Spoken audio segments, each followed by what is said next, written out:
Molly Adler, the Buttery Babe, just in my inside garden picking up some chives for today's lunch. These are beautiful, and I'm such a lucky girl because I can have fresh herbs in the summer and in the winter right in my house. To my kitchen, it's the Buttery Babe, and I'm here today making some ricotta gnocchi with chives and lemon. Gnocchi means dumpling. You might be familiar with the potato gnocchi, but they're really annoying to make, just by the instance. No, I'm kidding. You can make them at home. But we're making ricotta gnocchi. They're great because they're protein packed and they're super forgiving. So let's go over the ingredients and then we'll start cooking. We're making a small batch today just for lunch. We're gonna start with 1 cup of whole milk ricotta cheese, 1 egg, a lemon, half a cup of grated up Parmesan. We have a cup of flour, but we're only gonna use about half of that. And that's it for the gnocchi, plus some salt, pepper, and nutmeg. And we'll talk about the nutmeg in a second. And then we're gonna serve it with a lemon beurre blanc, which is a lemon butter sauce. So for that, we have a lemon, we have a shallot, and we have a whole lot of butter going on. So the gnocchi, which again is dumpling, are really just the lemon zest, a little bit of chives, egg, Parmesan, and flour. I love these for a few reasons. One, they're really easy to make. You can throw them together last minute, or you can let them be their thing and hold it up in the refrigerator. Tons of protein, and even if you make the dough and form it into the little balls, you can pop them in the freezer and have them whenever you want. I always have ricotta in the house. I like it by the spoonful. I like it spread on toast with a little bit of honey. We're gonna make the dumplings and then pop them in the refrigerator for maybe only like 10 minutes while we make the sauce, and then we're gonna cook them.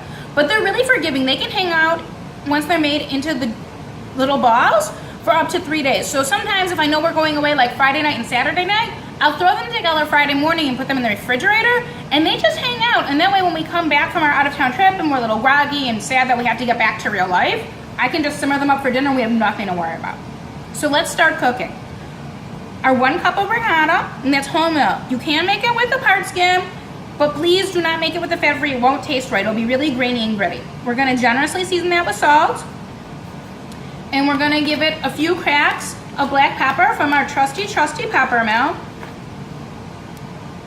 It's gonna get a couple gratings of nutmeg also. Nutmeg is a beautiful spice, and it just adds a little, what was that? And it's gonna bring out the flavors of the cheese. That's it. And I like to grate that. You can buy it pre-grated if you'd like. It's gonna get half a cup of Parmesan. Now this Parmesan and this Parmesan are the same Parmesan. I can have the store grated for me, but usually I'll just cut a chunk up and I'll throw it into my food processor and let it go. That's why some of them are really fine, some are a little bit chunky. Either way, they're gonna taste delicious. And then it's gonna get the zest of a lemon. We're using the juice for something else, so we can just go ahead and grate it right in. This is a microplane grater. It gives a really fine zest. If you don't have one, you can use your vegetable peeler just to take out the yellow part. You don't want that bitter pith, which is the white part. So we're just gonna grate it in, and then hold on to that because we're gonna use the juice for the sauce. See how there's a lot of zest still in there? Just take your little finger, slide it on in. You don't want to waste anything. Now, before we add the flour, we're going to chop our chives. You just saw me pick them out of my inside garden. You want to get them at the grocery store. They are the same chives. They taste just as good. Give them a rinse though, and then we're just going to take our knife and dance it on down the chives. Some of the chives we're going to put in our gnocchi. Some of the chives are gonna go on the top as a garnish. Wanna try to keep them pretty fine.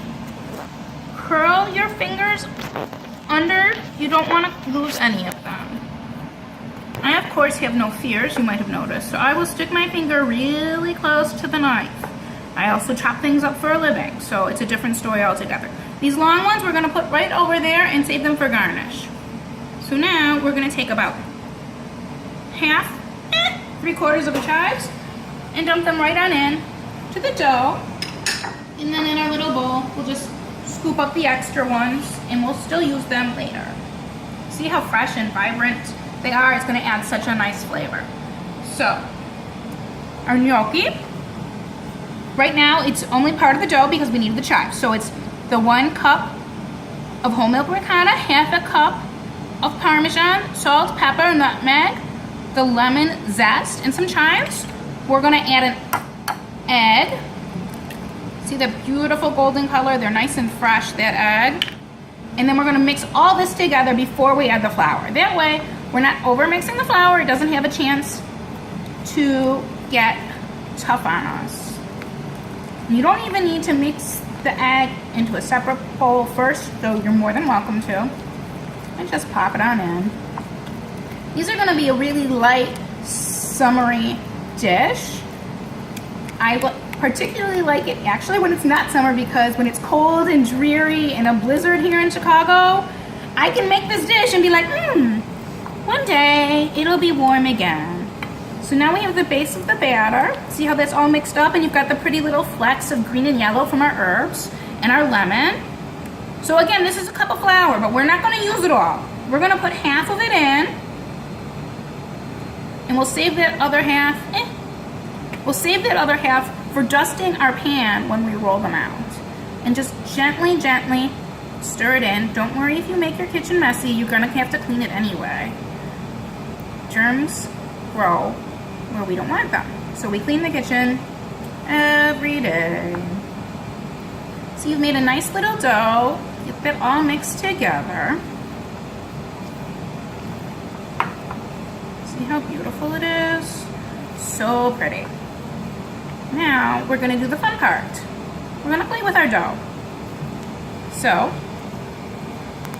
off we go to this side of the counter to make the gnocchi themselves. I've already dusted my little pan. Put a little bit more flour in there, it won't hurt anything. And now I'm gonna make the dumplings. Now it's kind of a sticky dough, so I'm gonna use 2 spoons to kind of make a little ball. You can also use a tiny cookie scoop if you have one. Or if you don't mind getting messy, use the best instruments, your hand. So you can just roll them into a little ball and put them down. If you want to make them a little bit fancier shape, you can, but I'm totally happy with the little ball. See, they're kind of tacky, don't worry.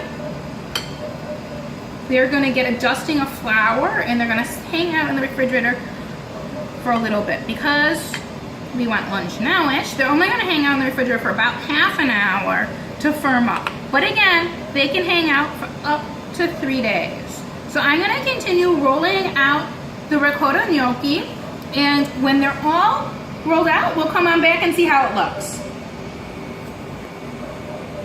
So the ricotta gnocchi have all been rolled out into their little balls, and you can see the prettiness of the chives and the lemon. Remember, we've got that extra flour, so we're just gonna take our flour and liberally sprinkle all over the gnocchi.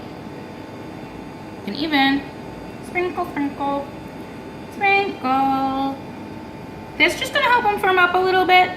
At this point, you can pop them in the refrigerator for up to 3 days. If you're gonna wait that long, do cover them in plastic wrap. We're only gonna leave them in there for about half an hour because I'm gonna want lunch. So I'm just gonna leave them uncovered, pop them in the refrigerator. Let's discuss beurre blanc. Beurre blanc is delicious. It's mostly butter, so it is therefore amazing. We're gonna do a lemon and chive beurre blanc to go with our lemon and chive ricotta gnocchi. So it's going to have butter. This is about 10 tablespoons. It's chilled. 2 tablespoons of wine. I'm gonna use champagne today because that's what I feel like drinking while I'm cooking. 2 tablespoons of lemon juice, which we're gonna get from the lemon that we already zested for the gnocchi, and a shallot. So let's start with the shallot. Oh, and then some chives, of course. Let's start with our shallot. Shallots are the French answer to onion heaven. They're little, they're related to the onion, they're a lot sweeter, and they're tiny. So we're gonna top it up pretty fine because we don't want a big old hunk of onion in. Give that a sideways turn, and then just little cubes of happiness. See? Little cubes of happiness that we're gonna put in the little bowl. So, carefully, you should probably use the back of your knife, not the front, but can't teach an old lady new tricks. And then we just need some lemon juice. We already zested our lemon. Why waste what's inside? Give it a little push, it'll loosen it all up. Cut it in half. There's a few seeds in there. Just pop them on out. Otherwise, after you juice it, you can get them out. They won't hurt anybody, but we still don't want to eat them. And then just squeeze your lemon. We want about 2 tablespoons. So, most of that lemon. Rogue seed, who wants him? We'll get him out.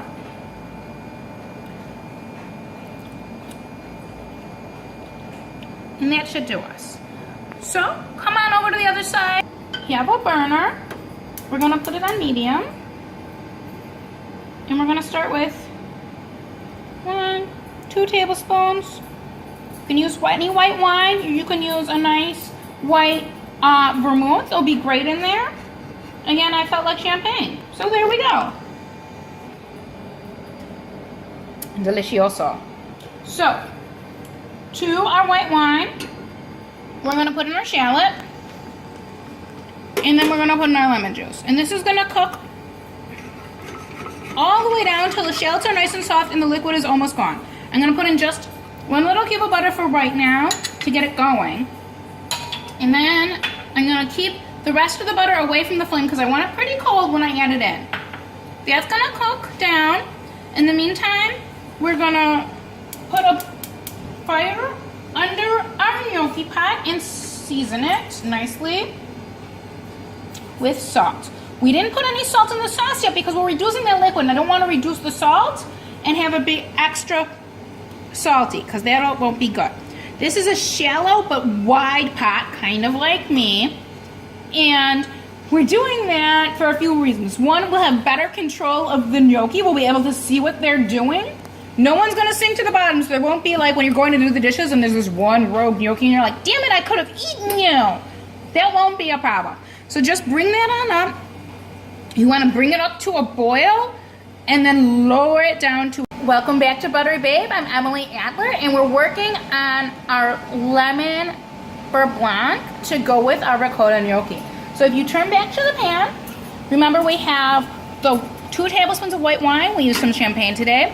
2 tablespoons of lemon juice and a small shallot and just a little dab of butter. And those we're cooking down to ausac. See how it's almost dry? It's just gonna finish up. While it finishes cooking down, we're gonna start to season it. So a little bit of salt. We don't want to be as generous as usual because we are still cooking that down, and then we can always taste it later and add salt. And then, of course, we need to use our pepper mill to add the pepper. See how that's beautiful and luscious. Now we're gonna start adding our butter. Hello, the butter. Oh, the butter. That's a beautiful European style butter. It's got extra fat in it. Just like your favorite Buttery Babe. We're gonna add this 1 piece at a time, and this is cold butter. So 1 little chunko, and a nice low flame, and whisk and whisk and whisk him in. See how he's almost melted in there, and so pretty. It's a luxurious sauce. Now we're gonna add a friend, because we can. So basically what we're doing is we're making an emulsion sauce right here in the pot. And we're adding 1 piece of butter at a time. And we'll whisk it and whisk it and whisk it and whisk it until it's melted. See, when it gets to like 3/4 melted, you add your next piece. And this is on low. And I'm gonna continue doing this until we're all done. So we're keeping whisking our beurre blanc, and remember we're adding 1 hunk of butter at a time. We're just gonna lower that flame a little bit because we want it to be nice and slow. If you have a burner that does like a warm, this would be the time to do that. Whisky, whisky, whisky, whisk. And remember, this has got lemon juice, it's got white wine, it's got a shallot, some salt and pepper. A little bit more about that butter. So I said it was a European style. That means it has more fat than an American butter. This is American butter. It's made here in the US, but it's a European style. So it has about 82 to 85% butter, so pure fat, versus the milk solids that are in American butter. American butter is going to be usually like 75 to 78%. So what's that extra butter fat content mean to you? Well, it means, only one of you, that you're going to have a more luxurious sauce. See how it's so thick and luscious you could just eat it with a spoon, which I might do later when we're not on camera? That comes from the extra butter fat. Do I use this butter in all my cooking? Yes, I will spend the extra money for the extra fat, but it's me. But if I was only going to splurge on butter for a few things and then use generic butter for anything, I would use this type of European extra fatty butter, definitely for a butter sauce like this, but also if I was making a pie crust or like a pound cake or a butter cake, something where you really want that butter flavor to sing to you. Now we're just gonna put in the last 1, 2. That's it. So we're just gonna whisk that in. And now it's all incorporated and magnificent. Look at that shine. Wish my hair was that pretty. Okay, we're all set. But we want it to stay warm when we cook the gnocchi. So we're gonna turn the burner off. It's gonna stay warm right there. In the meantime, our water's come up to a nice simmer. I'm gonna grab the gnocchi out of the fridge.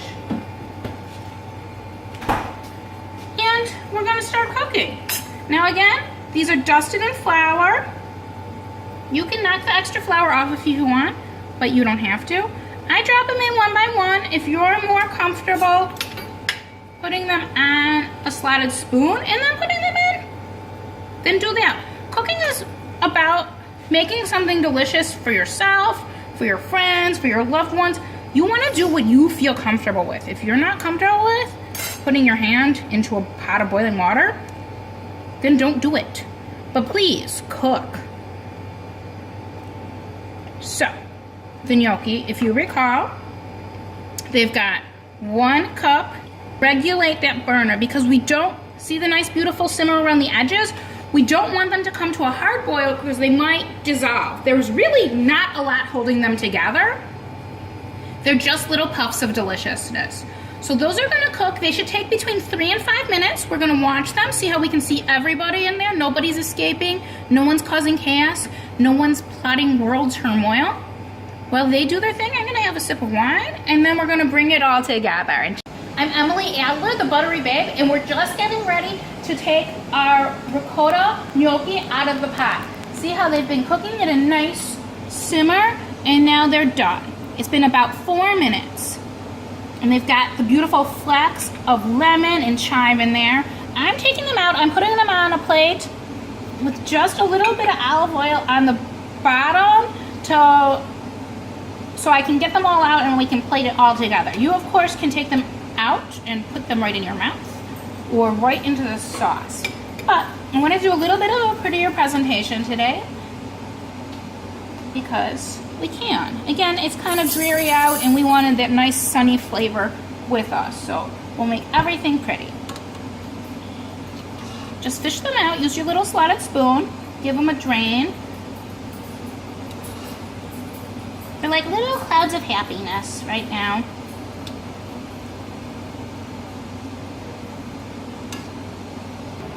Okay, let's bring it back together. So we have that magnificent beurre blanc that we made. We're just gonna take the chives that we cut up and put them in at the last minute. We didn't put them in earlier. We didn't really want them to cook in the sauce because they're adding our pop of flavor and freshness. So just mix those in. You know, get that nice, luxurious sheen.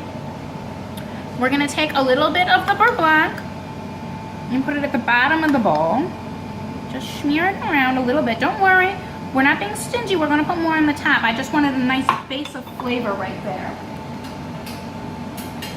And then our gnocchi. So this was ricotta and lemon, chives, a little bit of egg and flour just to hold it together with Parmesan. Nice serving of that. And this is just in a nice shallow bowl. Then we're gonna take some more of that delicious butter sauce. Give everyone a nice coating. Why should we be stingy with delicious? We've got those chives that we saved from the beginning over the top. And then just to gild the little lily, because we can, a fine grating of Parmesan over everything. Great, great, great, great, great.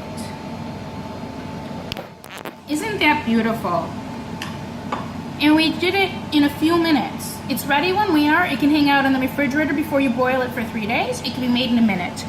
I'm Emily Adler, the Buttery Babe. Thanks for joining me today for making the ricotta gnocchi. You can visit me on YouTube, on the internet at www.butterybabe.com. You can follow us on Instagram and also on Twitter. Thanks for joining and have a great lunch.